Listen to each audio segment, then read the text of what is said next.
Greetings, aspirants. Hope you all are doing well. Welcome to the daily news analysis by CivicCentre IAS from Vignan series, where we try to discuss 10 important articles from the Hindu, the Indian Express, and the PIB from the UPSC CSC prelims perspective.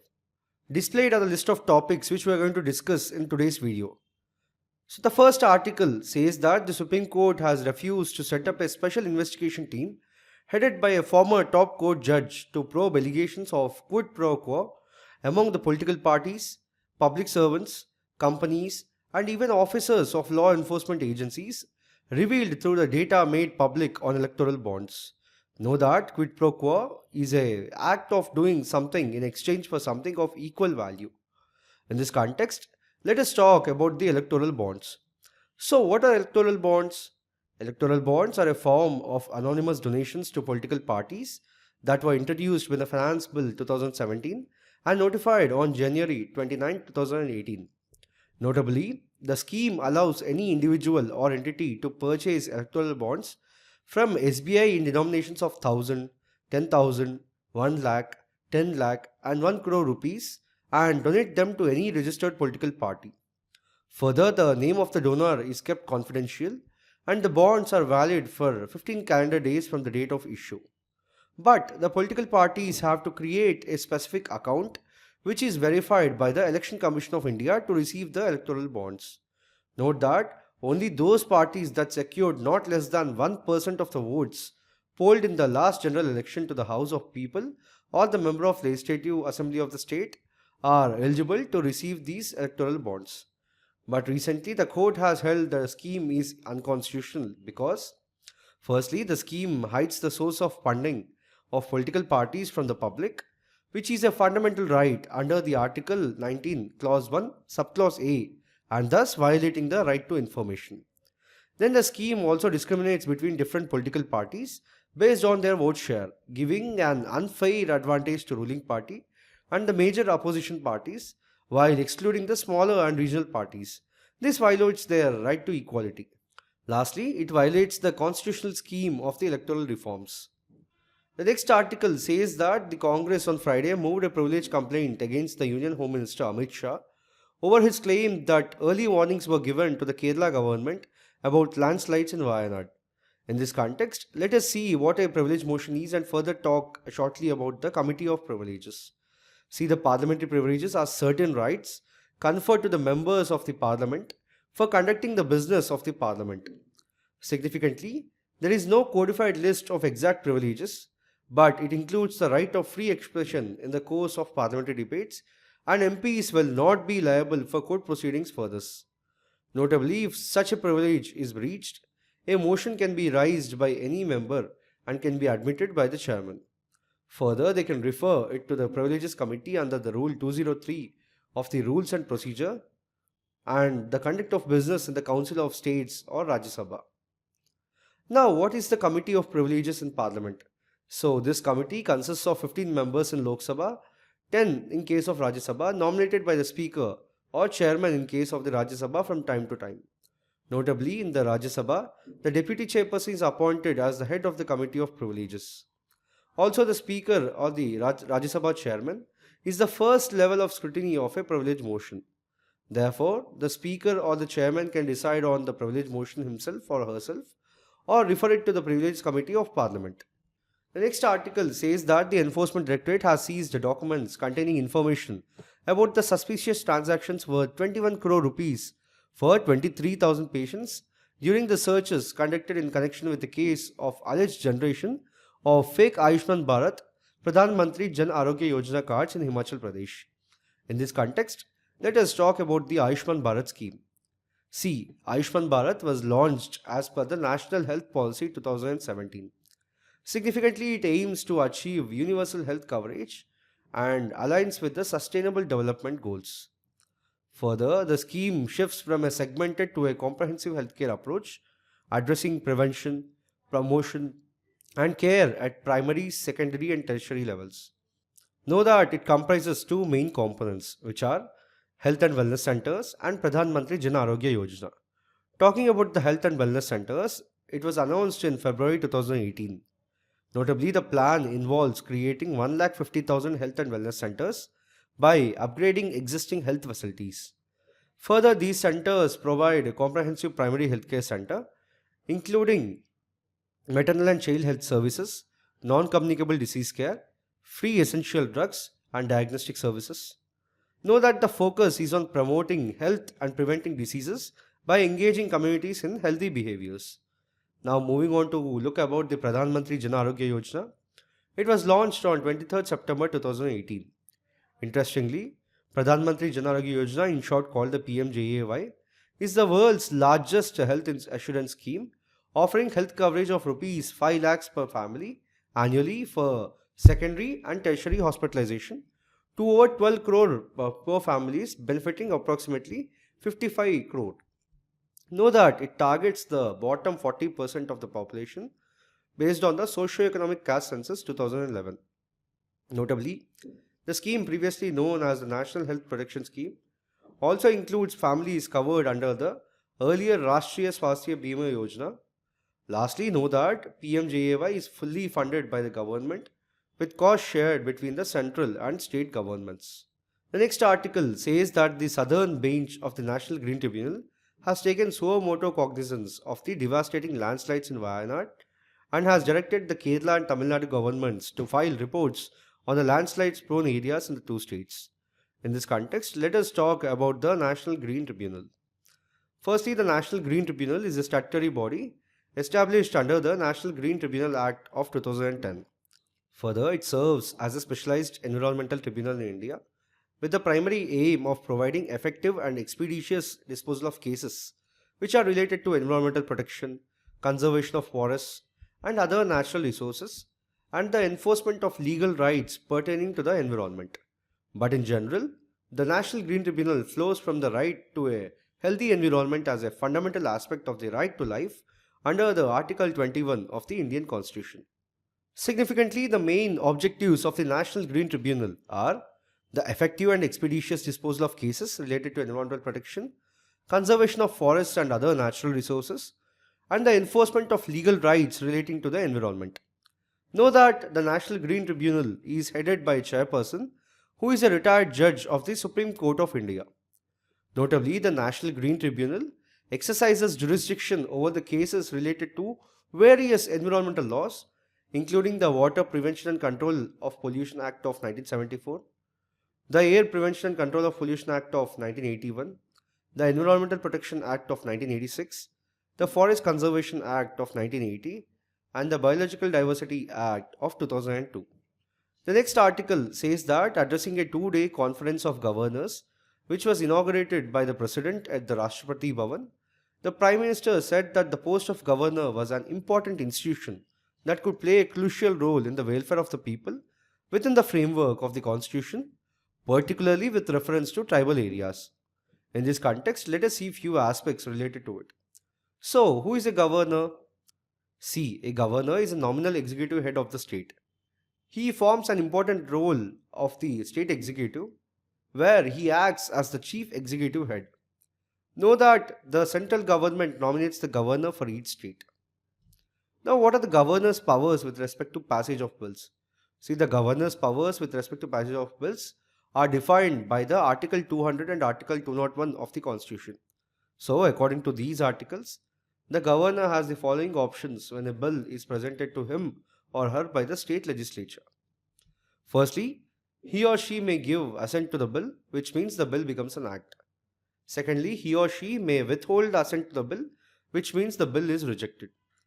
Then he or she may return the bill, if it is not a money bill, to the state legislature with a message requesting reconsideration of the bill or some of its provisions. If the bill is passed again by the state legislature, with or without the amendments, the governor cannot withhold the assent to it. Lastly, he or she may reserve the bill for consideration of the President, who may either assent to or withhold assent from the bill, or direct the governor to return the bill to the state legislature for reconsideration. Significantly, the reservation of the bill by the governor is mandatory if the bill endangers the position of the state high court. The next article says that the Cotton Commission of India procured 33 lakh bales of cotton at minimum support price from the farmers during the current cotton season that will end next month. The next article says that the Cotton Corporation of India procured 33 lakh bales of cotton at minimum support price from farmers during the current cotton seed that will end next month. In this context, let us talk about the cotton, then about the minimum support price, and lastly about the Cotton Corporation of India. Firstly, the cotton is a kharif crop that requires 6 to 8 months to mature. Then the temperature required is between 21 to 30 degrees centigrade, which implies that it requires a hot, sunny climate with a long frost-free period. Further, the rainfall is needed is around 50 to 100 centimeters, which means most productive in warm and humid conditions. Though that the cotton can be planted in a wide range of soils, from medium to heavy, but the black cotton soil is the most ideal for the cotton cultivation. Notably, it can tolerate a pH range of 5.5 to 8.5, but is sensitive to water logging. So, due to its economic importance in India, it is also termed as white gold. Initiatives like Kasturi Cotton, Minimum Support Price, Cotton Corporation of India, and National Food Security Mission commercial crops support cotton cultivation and market stability. Now, moving on to talk about the minimum support price, it is the guaranteed amount paid to the farmers when the government buys their produce. Know that MSP is based on the recommendations of the Commission for the Agriculture Costs and Prices, which considers various factors such as the cost of production, demand and supply, market price trends, intercrop price parity, etc. Notably, CACP is an attached office of the Ministry of Agriculture and Farmers Welfare. Then it came into existence in January 1965. Further, note that the Cabinet Committee on Economic Affairs, chaired by the Prime Minister of India, takes the final decision on the level of MSPs. Significantly, the MSP is aimed at ensuring remunerative prices to growers for their produce and encouraging crop diversification. Now, moving on to talk about the Cotton Corporation of India. See, it was established on 31st July 1970 under the administrative control of Ministry of Textiles of the Government of India as a public sector undertaking under the Companies Act of 1956. Its headquarters is in Maharashtra. Now, what role does it play? See, it is to undertake the price support operations whenever the market prices of cotton fall below the minimum support price announced by the Government of India without any quantitative limit. Notably, the Kasturi Cotton Bharat is a joint initiative by the Ministry of Textiles, the Cotton Corporation of India, trade bodies and industry to work on the principle of self-regulation by owning complete responsibility of branding, traceability and certification of Indian cotton to enhance its competitiveness in the global market and create a sustainable ecosystem for all the stakeholders involved. The next article talks about FDI in the context of the countries India and China. In this context, let us talk about the various aspects related to foreign direct investment or FDI. So, what is this FDI? See, it is an investment made by a firm or the individual in one country into business interests located in other country.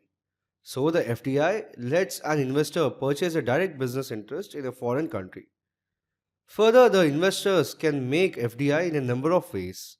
Some common ones include establishing a subsidiary in other country, acquiring or merging with an existing foreign company, or starting a joint venture partnership with a foreign company. Significantly, apart from being a critical driver of economic growth, FDI has been a major non-debt financial resource for the economic development of the country. Know that they flow in the primary market. Significantly, the top 5 sectors receiving highest FDI equity inflow for the financial year 2022-23 are services sector, computer software and hardware, trading, telecommunications and automobile industry. Now, if we have to talk about the top 3 countries for the FDI equity inflows, they are Mauritius, Singapore, USA, Netherlands and Japan. If we look at the top 5 states receiving the highest FDI equity inflow during the financial year 2022-23, they are Maharashtra, Karnataka, Gujarat, Delhi and Tamil Nadu. But you have to know that FDI is prohibited in few sectors. Those are retail trading except the single brand product retailing, atomic energy, lottery gambling and betting including the casinos etc., chit fund, nidhi company, agriculture and plantations other than tea plantations, real estate or construction of farmhouses, and manufacturing of cigars or tobacco. Lastly, note that the foreign investment was introduced in the 1991 under the Foreign Exchange Management Act (FEMA). The next article says that the NASA and Axiom Space have confirmed the Indian astronaut Wing Commander Subhanshu Shukla will be part of the Axiom 4 mission to the International Space Station, which is scheduled to launch no earlier than August 2024. Further, this mission, which is part of NASA's broader strategy to transition low Earth orbit activities to commercial enterprises, will see Shukla and his fellow crew members spend up to 14 days aboard the ISS. In this context, let us talk about the key features of the mission and then about the International Space Station ISS. Firstly, talking about the spacecraft and crew, the mission will utilize a SpaceX Dragon spacecraft launched atop a Falcon 9 rocket. Then the crew will include professional astronauts and private individuals, such as researchers and potentially tourists, all of whom will undergo rigorous training for the mission. Next, talking about the duration and activities, the mission is expected to be a short duration mission lasting approximately 14 days. During their time aboard the International Space Station, the crew will conduct scientific experiments, perform technology demonstrations, and engage in educational outreach. Significantly, the long-term vision of the Axiom Space includes building the world's first commercial space station. Notably, the Axiom 4 mission is part of company's broader plan to transition from the ISS to their own independent orbital outpost. Now, moving on to talk about the International Space Station, it is a modular space station launched in the year 1998. Further, modular stations allow for the modules to be added or removed, providing greater flexibility. Significantly, it serves as a large laboratory in space where the astronauts can stay for weeks or months to conduct experiments in microgravity. Know that the first crew arrived at the International Space Station on November 2nd of 2000. If you look at the objective for this mission, see the ISS is used to conduct scientific research in various fields such as astrobiology, astronomy, meteorology, and physics. Know that it is the largest artificial object in space, orbiting the Earth roughly every 93 minutes and completing about 15.5 orbits per day. Further, the ISS has 8 solar arrays generating about 160 kilowatt of power.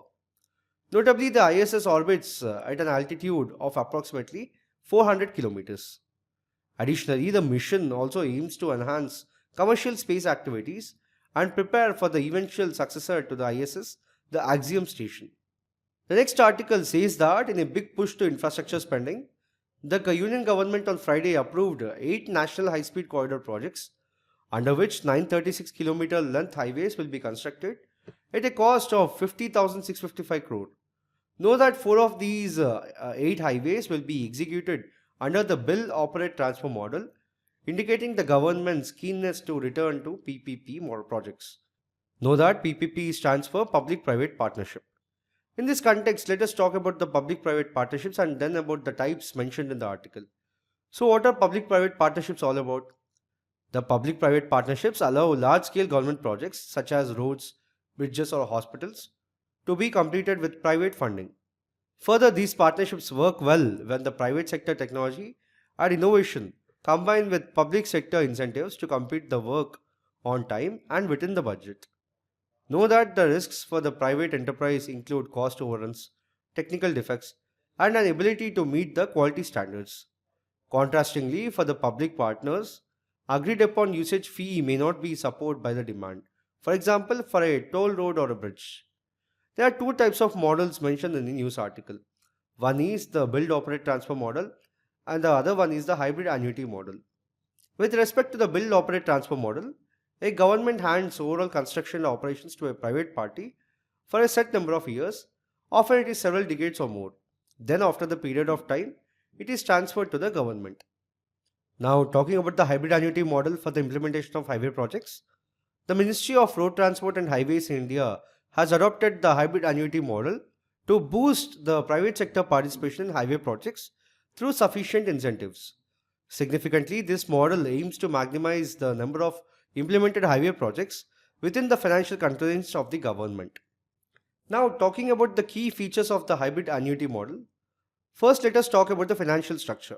Firstly, the government provides 40% of the project cost as construction support to the private developer during the construction period. Then the remaining 60% of the project cost is paid to the private developer as annuity payments over the concession period. This includes interest on the outstanding amount. Further, the government makes separate provisions for the operation and maintenance payments to the private developer. Next, with respect to the risk distribution, the private developer does not bear the traffic risk and this remains with the government. Additionally, all the payments are indexed to inflation through a price multiple index, which is a weighted average of the wholesale price index and the consumer price index for the industrial workers in a 70-30 ratio. So, this mitigates the inflation risk for the developer. What are the objectives of it? See, the primary objective of this hybrid annuity model is to encourage private sector participation by providing adequate financial incentives and reducing the financial burden on the government. Further, this model also aims to deliver a higher number of projects within the available financial resources. The last article of the day says that the Prime Minister Shri Narendra Modi has paid tributes to Pingali Venkayya on his birth anniversary and remembered his efforts in giving the tricolour to the nation. In this context, let us talk about him in brief. So, Pingali Venkayya was the designer of the Indian national flag. He was born on August 2nd of 1876 in the Krishna district of Andhra Pradesh. He served as a soldier in the British Army during the Anglo-Boer War in South Africa. Then it was during this period he met Mahatma Gandhi, forming a relationship that would last for over 50 years. Now, talking about the contribution to the Indian flag, Venkayya was a firm believer in Gandhian principles and an ardent nationalist. So, at a National Congress meeting in 1921, Mahatma Gandhi requested Venkayya to design a national flag. Hence, Venkayya initially proposed a flag with saffron and green colors, and it later evolved to include a spinning wheel at the center and a third color, white. Significantly, this design symbolized the India's quest for self-reliance and unity among different communities. At last, the Indian national flag officially adopted Venkayya's flag design in the year 1931. So, the flag he designed laid the foundation for the current national flag in India. Interestingly, in the year 2009, a stamp was issued to honor Pingali Venkayya. Later, the Andhra Pradesh government recommended his name for the Bharat Ratna, India's highest civilian award in the year 2014. Further, in 2015, the then Urban Development Minister M. Venkayya Naidu renamed AIR Vijayawada after Venkayya and unveiled his statue on its premises. So, we have discussed 10 articles for today from the Hindu, the Indian Express and the PIB. We'll be back again tomorrow with another video. Thank you.